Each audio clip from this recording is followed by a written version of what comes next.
Angola. The land here is not just beautiful, but also bountiful, particularly deep underground. This is bringing lots of opportunities for investment and so development, but it is also stirring up the specter of land grabbing. In this village play, local residents tell the tale of how they recently lost many hectares of rural community land. Some local farmers claim they were never consulted and just told to leave.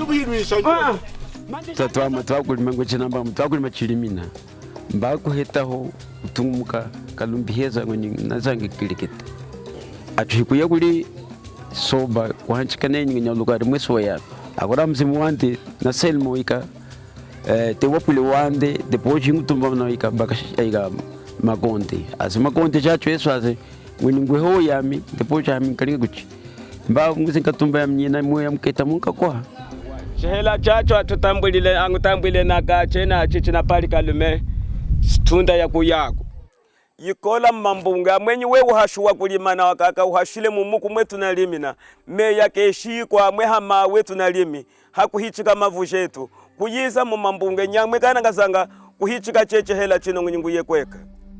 According to Angolan law, this type of thing should not be happening. Les problèmes qu'au niveau de l'Angola nous trouvons sur la gestion des terres, les investisseurs viennent acheter les terrains ruraux communautaires. Seulement, la loi dit que les terres rurales communautaires, ce ne sont pas des terres à vendre. Pourquoi ils achètent des terrains ruraux communautaires? Parce que c'est facile, à l'accès facile. This doesn't mean that rural community land cannot be leased, but in such cases, villagers must be consulted first. Typically, this would happen after a prospective buyer has come to see the village chief. Sobas, as they're called, are appointed by the state. They could traditionally do as they saw fit with the land under their sway, but now the law has changed. Sometimes they don't realize this. At other times, they get confused or intimidated. In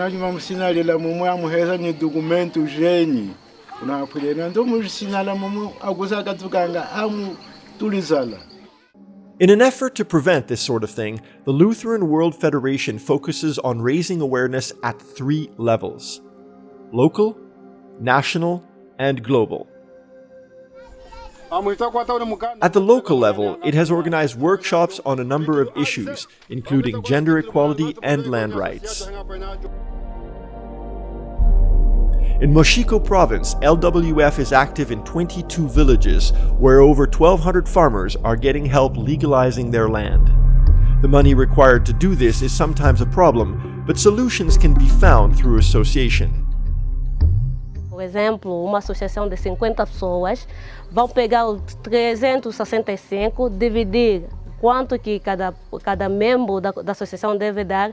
Quem tem produto, que seja mandioca, que seja banana, que seja batata, pode pagar e do nosso lado a luterana pode disponibilizar o transporte e de uma vez vamos vender esses produtos e de uma vez podemos ter um volume de dinheiro. 2 a 3 vezes que a gente pode fazer isso, poderemos conseguir o título de terra. The associative process has also brought empowerment to women in the communities. Mumungina nyingika azembongo ayemanda mwivanya chimbongo tusihabangu mtutulika azeze msala chahanda aji kuzagwenda njumana mtukagwenda kumwana yi malanda kaluzoza mali aji mjisala mtutulika mumu yamungina nyingika kuzala cha yiye unanika kuzala cha ana unanika kuzala cha yami unanika kuzala cha zuo nikutambula changeji ni propina jana jesu mzee mshili. With gender training, couples often work the land together now, whereas before women did it all. This also means they now face challenges together with the help of LWF. There was a time when this couple would not even have known they had any rights at all to their land they have temporarily lost to an investor.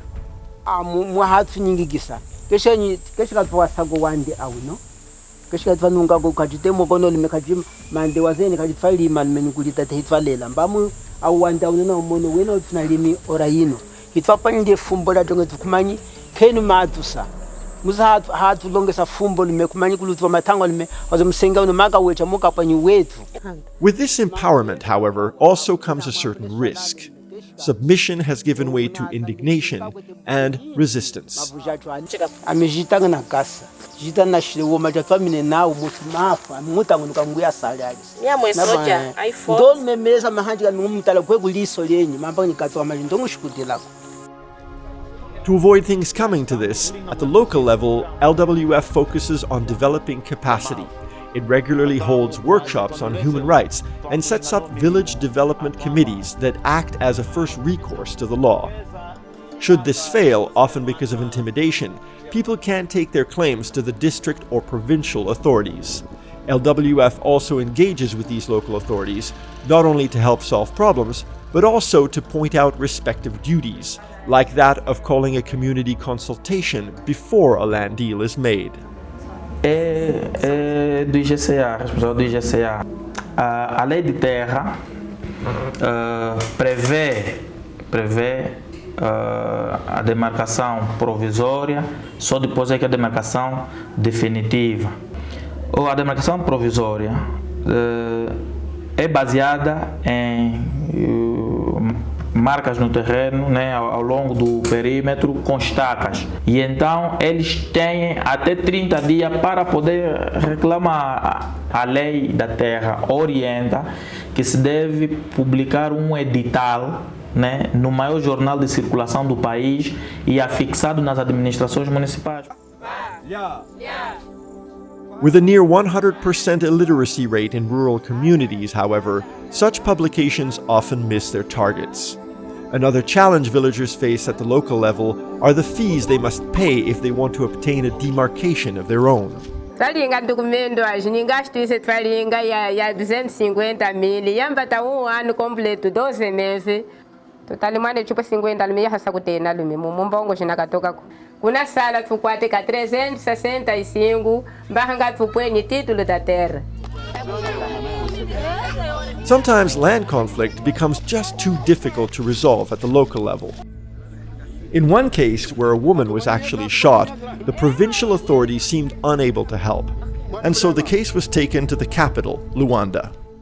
We brought the case to the General Attorney. The magistrate who came to represent the General Attorney, she was very shocked. Now the case is under investigation. It has become critical to accelerate reforms of how the land rights system functions in Angola. Now that the government is actively trying to shift its economy out of decades of oil dependency, investors are lining up to sow, reap, and dig. In one hand, the government is encouraging the diversification of the economy through the agriculture. In the other hand, we have the problem with the legal procedure to get land. The legal procedure is not respected, and this is creating conflict. Preventing an escalation means raising awareness of rights and duties, not just at the local and national levels, but also at the international level, among those who can most influence foreign investors to work within the law and in the interests of those it sometimes fails to protect.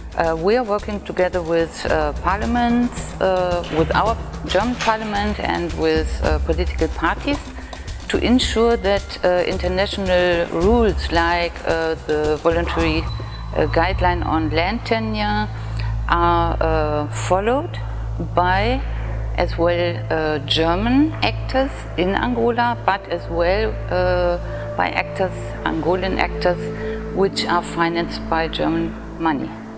With a joint effort, Angola's new economy will benefit everyone, not just investors, foreign or local, but also those whose livelihoods depend on this prosperous and hopeful land.